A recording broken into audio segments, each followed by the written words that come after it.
Bonsoir à toutes et à tous. Écoutez ce discours de ce citoyen malien qui a dépassé tout attendement parce que ça devient de la haine et c'est grave. C'est toujours contre les pays voisins du Mali. Et c'est vraiment, ça commence à devenir inquiétant. Et je vais vous donner mon point de vue après. Écoutez ce qu'il dit. J'ai été choqué, une fois de plus. Je me pose la question, si le président, Premier ministre Ousmane Sonko, si lui et son président, Diomaye Faye, accordent leur violon. Parce que je regarde certaines sorties de Diomaye Faye, je peux me tromper, hein. On va revenir sur la question de la Mauritanie, je peux me tromper. Mais Diomaye Faye, il vient de commettre la première bêtise de son quinquennat.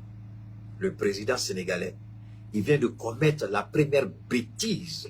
Je dis bien, il vient de commettre la première bêtise de son quinquennat. À peine élu, même pas un mois, il vient de commettre sa première bêtise.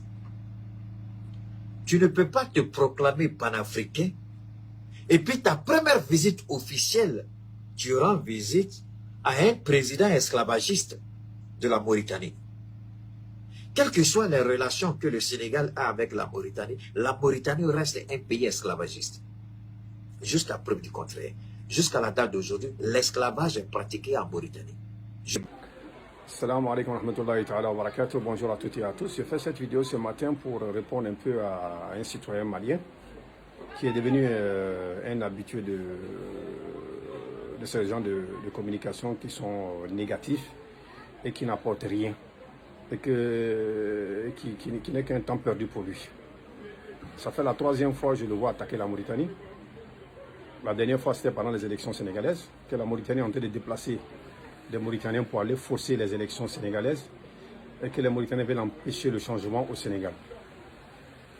Maintenant, cette fois-ci encore, il attaque la Mauritanie, que c'est un État, un pays esclavagiste, qui reçoit le nouveau président sénégalais et qu'il est déçu de ce revirement du nouveau président sénégalais qui, d'après lui, est un panafricaniste, ce qui ne veut absolument rien dire. Je ne sais pas à partir de quoi, sur quoi il se base pour décider que tel pays est panafricaniste et tel pays ne l'est pas. Mon cher ami, toi tu es un citoyen malien, tu as plus intérêt à t'occuper des problèmes du Mali et il y a tellement de problèmes et tu peux aider le Mali à avancer, comme tu peux les empêcher d'évoluer. Mais reste au Mali, occupe-toi des problèmes des Maliens. Laisse les Sénégalais s'occuper des problèmes du Sénégal. Laisse les Mauritaniens s'occuper des problèmes de la Mauritanie. Laisse les Ivoiriens s'occuper des problèmes des Ivoiriens. Laisse les Algériens s'occuper des problèmes de l'Algérie. Tu es le seul tout le temps, ton discours, ta haine, ta mauvaise communication, toujours c'est vers les pays voisins du Mali. C'est pas positif, ça n'apporte rien. Essaye de développer ton pays d'abord. Essaye de tisser des relations avec les pays voisins. Toi, tu n'es pas un élu au Mali. Tu n'es pas un conseiller municipal. Tu n'es pas un maire. Tu n'es pas un député. Tu n'es pas un ministre. Tu n'occupes aucune fonction d'État. Tu n'occupes aucune fonction qui donne la décision, qui oriente. Tu n'es qu'un citoyen malien. Tu as une opinion. Mais ton opinion est valable qu'au Mali. Laisse les Mauritaniens, laisse les Sénégalais, laisse les Ivoiriens, laisse les Algériens résoudre, donner leur opinion de leur pays. Tu as plus à gagner. Votre histoire de panafricanisme, ça ne veut absolument rien dire.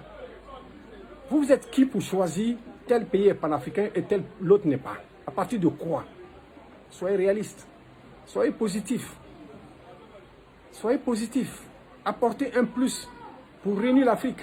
Mais tu ne peux pas te délever comme ça et puis décider d'inclure un pays et puis d'exclure un autre. Parce que la tête du président ne te plaît pas ou bien la communauté ne te plaît pas. L'esclavagisme, écoutez, l'esclavagisme, si on en parle, mais mon cher ami, tu ne vas plus jamais parler parce que les communautés africaines aujourd'hui, il y a des communautés africaines aujourd'hui, malheureusement en 2024, qui sont arrivées à un stade d'esclavagisme qu'on ne peut même pas imaginer. Il y a des cimetières où on ne peut même pas enterrer les ex-esclaves. Il y a des peuples aujourd'hui qui ne veulent même pas que leurs filles soient mariées par des ex-esclaves. Ça, tu n'en parles pas. Ça, tu n'en parles pas. Le président de la Mauritanie, a été élu par les Mauritaniens. Il arrange la Mauritanie et les Mauritaniens où il les dérange. Il est le président encore de l'Union africaine. Donc tu ne peux pas te lever comme ça, dire que la Mauritanie n'est pas un pays panafricaniste et que tu es déçu du président sénégalais. Mais si tu es déçu du président sénégalais, mais c'est toi seul qui paie, c'est pas toi qui l'as voté, c'est les Sénégalais qui l'ont voté. Si toi tu croyais en lui, en fonction de tes humeurs, et qu'aujourd'hui tu ne retrouves pas, tu n'es pas content, mais ça c'est ton problème. Donc s'il te plaît, le bon voisinage là, c'est une obligation morale et c'est des obligations religieuses. Donc tu as plus intérêt à t'occuper des problèmes de ton quartier, de ton village, de ton arrondissement, de ta région, de ton pays, que de t'occuper des problèmes des pays du voisinage. Ça, c'est un autre échelon plus grand que toi. Donc vraiment, s'il te plaît, occupe-toi des problèmes du Mali. Il y a tellement de problèmes au Mali. Si tu as une compétence, essaye de mettre ça au service des Maliens. Voilà. C'est ça qui est la vérité. Bonne journée, que Dieu nous protège tous. Et c'est l'Afrique qui gagne avec ce genre de comportement où chacun balaie devant sa maison. On aura tous à gagner. Merci.